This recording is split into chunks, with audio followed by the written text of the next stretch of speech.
अहमद भाई, अक्सर हम अपनी स्टोरी ऑफ चेंज का जिक्र करते हैं और बहुत से यंगस्टर्स भी आजकल, आपको पता है कि ये एक वो ट्रेंड भी है और ठीक है, मैं इसको वो नहीं समझता मायूब, अच्छी बात है कोई इंस्पायर हो जाए आपकी स्टोरी ऑफ चेंज से।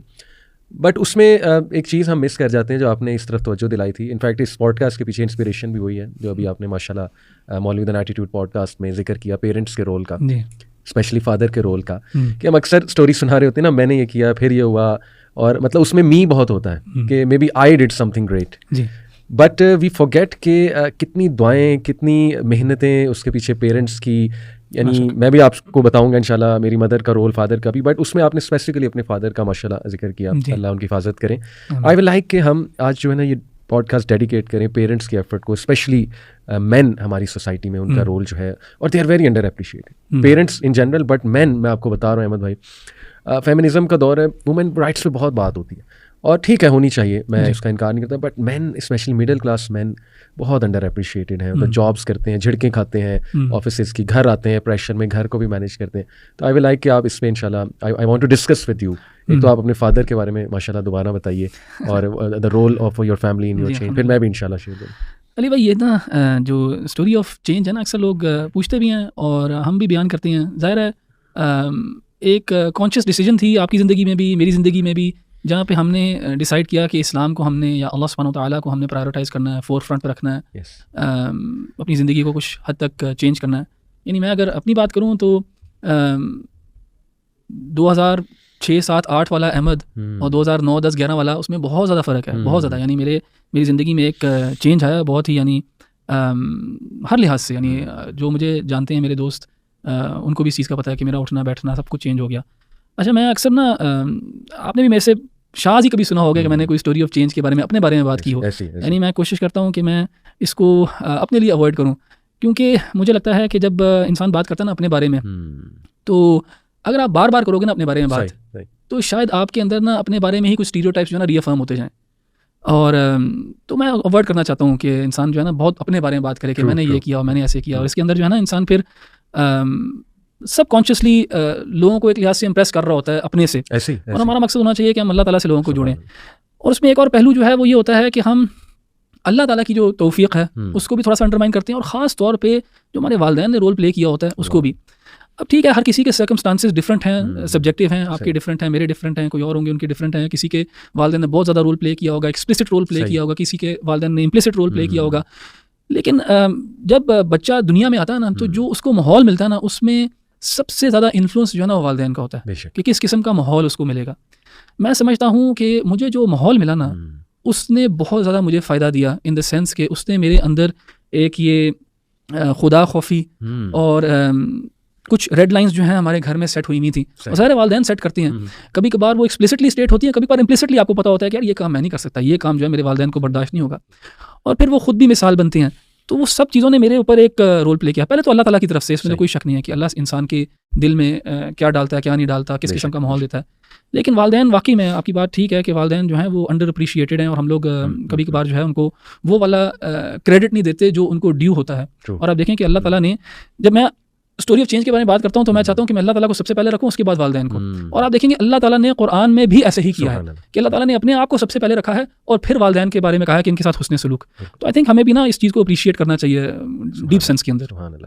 मैं भी अहमद भाई अपनी लाइफ देखूँ तो 2007 में कॉन्शियस डिसीजन जो आपने कहा ना वो लिया कि now I get really need to get serious. But उससे पहले की लाइफ अगर हम देखें ना, तो मेरी वालिदा का, वालिद दोनों का रोल है।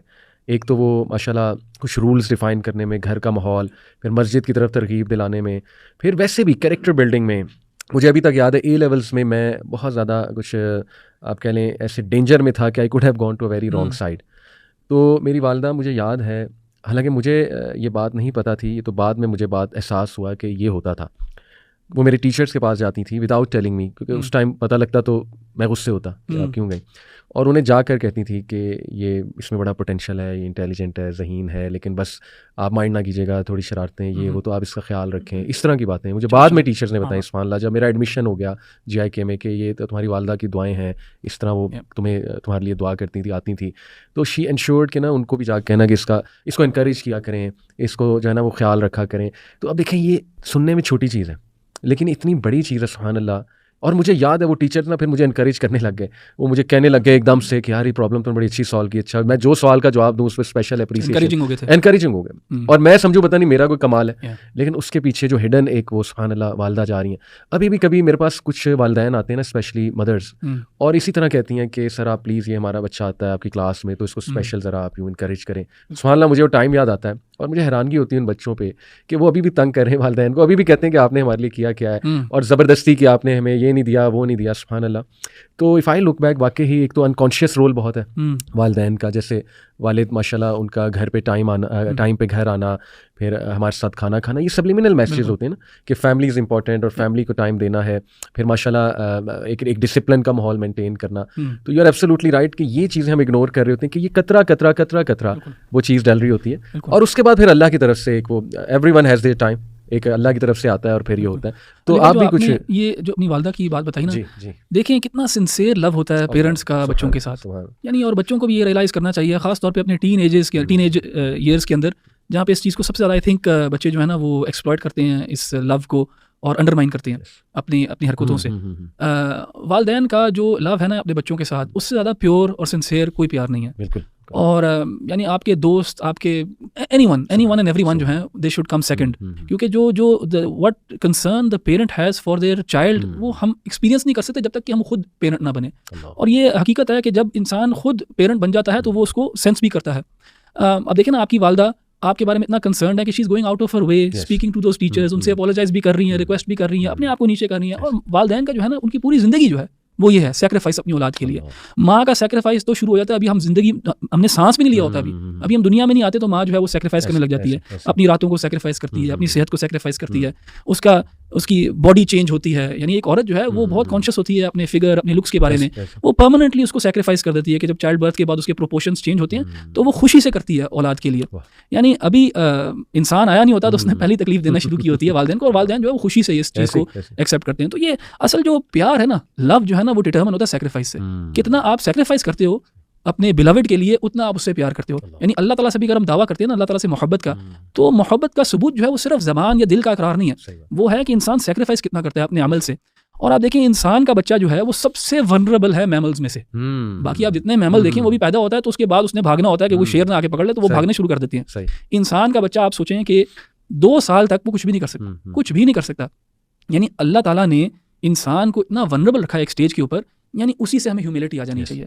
यानी जो वालदा करती है बच्चे के लिए उन इनिशियल स्टेजेस के अंदर, यानी उसके डाइपर्स चेंज करने से लेके खाना खिलाने में, सारी रात जागे रहने से, यानी बच्चा जो है छोटा वो 8 घंटे की नींद नहीं लेता, लेकिन वालदा जो है वो उसके साथ जागती है, अपनी हर चीज़ सैक्रिफाइस करती है। और तब से लेके जब तक वो बूढ़ी नहीं हो जाती ना, तब तक उसकी फीलिंग्स अपने बच्चे के लिए वही रहते हैं। तो हमारा भी एक रेसिप्रोकल अंदाज होना चाहिए ना लव के साथ, इवन दो हम वो कर भी नहीं सकते, वल्लाही हम वो नहीं कर सकते, क्योंकि अल्लाह ताला ने नेचुरली खास तौर पे वालदा के अंदर जो है ना ये एक सैक्रिफाइस का जज्बा रखा है, हम नहीं कर सकते। मुझे एक रिवायत याद आई, उमर इब्न ख़त्ताब ने एक बंदे को देखा, एक यमनी को, उसने अपनी वालदा को अपने कंधों पे बैठा के उसको तवाफ़ करवाया, 7 चक्कर लगाए उसने उसको कंधों पे उठा के। तो जब पूछा गया कि क्या इसने अपनी वालदा का हक अदा किया है, तो उससे कहा गया कि बिल्कुल भी नहीं, हरगिज़ नहीं। यानी तो हमारा जो रिलेशनशिप है ना अपने पेरेंट्स के साथ वो रेसिप्रोकल होना चाहिए, यानी बच्चों की पूरी कोशिश होनी चाहिए कि वो ना रेसिप्रोकेट कर सके उनका लव। और देखिए अली भाई, मैं ना the stage where I am at in life ना अभी, यानी ऑलमोस्ट 40 ईयर ओल्ड, तो अब मैं क्योंकि खुद भी औलाद वाला हूँ, तो एक जो पर्सपेक्टिव है ना वो बिल्कुल चेंज हो जाता है इंसान का। यानी अल्लाह ताला ने कुरान में कहा कि बलग 40 सना के बारे में, 40 साल के बारे में कहा कि इंसान जो ना दुआ करता है, रब्बी औज़िअनी अन अश्कुर निअमतक अल्लती अनअमत अलैया व अला वालिदै, कि वो अपने लिए दुआ करता है कि मैं शुक्र अदा, मुझे तौफीक दे कि मैं शुक्र तेरा अदा कर सकूं उन नेमतों का जो तूने मेरे ऊपर अता की और मेरे वालिदैन के ऊपर। व अस्लिह ली फी ज़ुर्रियती, आगे आता है कि और मेरी औलाद की भी इस्लाह करे, मेरी औलाद की भी तू इस्लाह कर, या मुझे तौफीक दे कि मैं अपनी औलाद की इस्लाह कर सकूं। तो यानी एक स्टेज आती है इंसान की ज़िंदगी के अंदर कि जब वो ज़ाहिर है वो खुद भी किसी की औलाद में से होता है और फिर उसकी अपनी भी औलाद होती है। तो जब आपकी अपनी औलाद होती है ना, आपको तब पता होता है कि यार मैं इनके लिए क्या फील करता हूँ, और यही फीलिंग्स मेरे पेरेंट्स मेरे लिए लगते थे, और उन्होंने अपने आप को बिल्कुल काटा। जैसे मैंने सैक्रिफाइस की बात की, वालदा की सैक्रिफाइस, एक वालिद की भी सैक्रिफाइस, जो वालिद करता है औलाद के लिए, जिस तरह वो अपना सीना काटता है, जिस तरह वो खून पसीना अलग करता है, यानी इसकी मिसाल नहीं है कहीं पे। और वालिद जितना स्ट्रेस बर्दाश्त कर रहा होता है ना अहमद भाई, एक तो जॉब का वो अलग स्ट्रेस है, फिर उसने घर के सारे स्ट्रेसेस उठाने हैं, क्योंकि वालिदा भी वालिद से ही शेयर करती हैं। एक तो बच्चों के बिहेवियरल इश्यूज़ हो गए, फिर कोई वैसे कोई ज़िंदगी का सीरियस इशू चल रहा है, फिर कोई प्रॉब्लम आ गया बच्चों की लाइफ में, दे मेस्ड अप और उन्होंने अपने आप को किसी प्रॉब्लम में इन्वॉल्व कर दी। मुझे याद है, अब ज़्यादा पर्सनल बातें ज़ाहिर में बता नहीं सकता, मुनासिब नहीं है, लेकिन वैन एवर मुझे जहाँ तक याद आता है, जब भी I was in a serious trouble of any sort, like behavioural issue और एनीथिंग, कंप्लेंट, यूनिवर्सिटी का कोई इशू, आप यकीन करें कि माय फादर, हालांकि मेरी यूनिवर्सिटी में, हम फैसलाबाद तब रहते थे, वहाँ पे सेटल थे, अबू की जॉब वहाँ थी, तो वो all the way from Faisalabad to GIK, it is 8 to 9 hours travel. और पिंडी से तब जो है ना वो मोटरवे नहीं थी GIK तक, 2006-07 की बात कर रहा हूँ मैं, और वो सिर्फ वो वैन चलती थी, 60 रुपये उसका रेंट होता है, मुझे अभी तक याद है। आपके तो भाई भी पड़े हुए हैं, आपको तो पता होगा। तो वो उसमें बैठ के, सुभान अल्लाह, इट इज़ अनइमेजिनेबल कि एक बंदा, एक छोटा सा मसला, यानी ऐसा कोई बड़ा मसला नहीं है। मुझे जैसे याद है कि एक बार मैं बीमार हो गया, मेरा मेडिकल सेंटर में इलाज वहाँ हुआ, लेकिन मुझे हीलिंग नहीं मिली। All the way my father came और वो मुझे लेकर गए वापस, जस्ट इसलिए आए कि मुझे लेकर जाएं, हालांकि आई could have come with someone else. अब ये चीज़ें उस वक्त हमें लगता था यार ये क्या, ये भी कोई चीज़ है, बट वही आपने बात की कि जब हम खुद बच्चों वाले होते हैं, फिर सुभान अल्लाह हम ये चीज़ें नोट करते हैं, everything they did for us has added up something to us 100%। तो इसी तरह वालदा का सुभान अल्लाह, वो तो एक अलग ही स्टोरी है कि किस तरह हिडन उन्होंने जाके किस तरीके से, फिर दुआएं, वो एक अलग स्टोरी है कि पता नहीं दुआएं उन्होंने कहाँ की हैं, क्या की हैं, क्या विजन बनाया हमारे लिए, सुभान अल्लाह। तो बाकी यार आजकल मैं देखता हूँ ना, लोग हर एक को क्रेडिट दे देते हैं, लेकिन वालिद को, वालदा को, और बड़ी कंप्लेंट्स हैं। भाई आज की जनरेशन जो है ना, मैं हैरान होता है, इतने सख्त जुमले कि I hate my mother, I hate my father, मेरे फादर ने मेरे लिए कुछ किया नहीं है, ऐसी शिकायतें मुंह पर, और छोटी बातों में कि मेरे अबू टॉक्सिक हैं, मतलब वो इस तरह की बातें करते हैं, डांट डपट करते हैं, ये वो। मुझे बहुत दुख होता है कि इतने हार्श जुमले, व्हाट हैज़ हैपेंड, ऐसा क्या हुआ है कि इस तरह, और दे फॉरगेट एवरीथिंग कि मेरी फ़ी कौन दे रहा है, मेरे लिए सेक्रीफाइस कौन कर रहा है, मेरे ज़िद को कौन बर्दाश्त कर रहा है, मेरी शरारतों। आपने भी जिक्र किया था ना कि यू आर वेरी, आपकी भी शिकायतें बड़ी आती थी स्कूल से, तो उस टाइम देखें पेरेंट्स ने कैसे सब्र के साथ हमें डील किया। कोई और होता है वो तो कहता कि चलते बनो यहाँ से। अली भाई, मेरा जैसे मैंने कहा ना, अल्लाह ताला ने घर ऐसा दिया और घर वालों ने माहौल इस किस्म का क्रिएट किया कि मुझे हमेशा ना कुछ रेडलाइंस हमारी तय थी। उसके बाद मैंने अपने वालिद साहब को ना, मैंने अपने वालिद साहब के अंदर बड़ी क्वालिटीज़ देखी। As a very young boy ना, मैंने देखा उनके अंदर कंसिस्टेंसी, डिसिप्लिन, नमाज के लिहाज से मैंने उनके अंदर बड़ा एक डिसिप्लिन देखा हमेशा। उस चीज़ ने मुझे बड़ा इंस्पायर किया। लेकिन मेरी अपनी जो तबीयत या नेचर जो है वो इस किस्म की थी कि मैं बड़ा स्ट्रॉन्ग हेडेड था, और बस जो मेरा दिल करता था मैंने वो करना होता था। जब मेरे दिल में या ज़हन में कोई बात आ गई तो मैं उस पर अड़ जाता था। तो मैंने भी ना, जैसे ये जो स्कूल ईयर्स होते हैं, ख़ासतौर पे O लेवल A लेवल में, मैंने बहुत ज़्यादा तंग किया वालिदैन को, यानी डायरेक्टली नहीं, इन द सेंस कि मैंने शरारत बहुत की, और बस वो स्कूल में इस किस्म की हरकतें करना कि स्कूल वाले भी तंग आए होते थे, और घर फ़ोन कर देना उन्होंने। मैं 2-3 दफ़ा तो उन्होंने मुझे स्कूल से सस्पेंड कर दिया। हाँ, इस किस्म की हरकतें मुझे बस होता था कि मुझे कोई डेयर करता था कि यार ये करके दिखाओ, तो मैं वो करके दिखाता था। फिर इस किस्म की ना, मतलब एक बचपना होता था। वालिदा के साथ भी मेरा तब भी और अभी भी ना, मेरी आदत ये है कि अगर मुझे भूख लगी हो या मुझे नींद आ रही हो तो मैं थोड़ा अनरीजनेबल हो जाता हूँ। तो स्कूल से आना, मुझे भूख लगी होनी, तो वालिदा ने कुछ कह देना तो मैंने आगे से झट जवाब देना, बदतमीज़ी करनी। ये चीज़ें जो है ना, इन चीज़ों ने मुझे, मैं जिस वक्त दीन पे आया हूँ ना, उसने, इन चीज़ों ने मुझे बहुत ज़्यादा मेरे अंदर ना एक सेंस ऑफ गिल्ट और रिग्रेट डाला। मैंने जो स्कूल ईयर्स थे ना, उसमें मैंने बहुत ज़्यादा शरारत की, और यहाँ तक कि मेरे स्कूल वाले जो है मेरे फादर को डायरेक्ट मोबाइल पे फ़ोन करके कंप्लेन करते थे। एंड सारे, किसी को भी नहीं अच्छा लगेगा इस तरह, अगर उनकी ना, आप अपने प्रोफेशन में और सोसाइटी में एक रिस्पेक्टेबल आदमी हो और आपको जो है ना इस तरह टीचर्स फ़ोन करके कंप्लेन कर रहे हैं। तो मुझे उस टाइम पे भी इन चीज़ों की ना तकलीफ थी। और मैं जब यूनिवर्सिटी गया ना, खासतौर पे जब मैं बाहर गया, तो उस वक्त मेरे अंदर ये रियलाइजेशन पहली दफ़ा आई थी कि यार अब ना ये मुझे, मेरे ऊपर एतमाद करके ना मुझे भेज रहे हैं, और मुझे सपोर्ट कर रहे हैं, मेरे पे एतमाद करके मुझे भेज रहे हैं। हालांकि मेरी हरकतें इस किस्म की थी कि कोई भी पेरेंट होता वो कभी भी ना भेजता अपने बच्चे को इस तरह बाहर, लेकिन उन्होंने मुझे भेजा। मुझे इस चीज़ का बड़ा गहरा एहसास था। तो उस चीज़ ने भी मुझे ना स्ट्रेट एंड नैरो पे रखा। उसने भी मुझे ना काफ़ी ज़्यादा, मेरे अंदर ये एहसास था कि यार मैंने ना अब I have to do good to them. तो ये चीज़ें हैं। अब मैं समझता हूँ कि मैं अपने स्टूडेंट्स को भी जब पढ़ाता हूँ, कुरान की आयत से भी हम गुजरते हैं, तो मैं इस चीज़ पे ना वक्त गुजारता हूँ।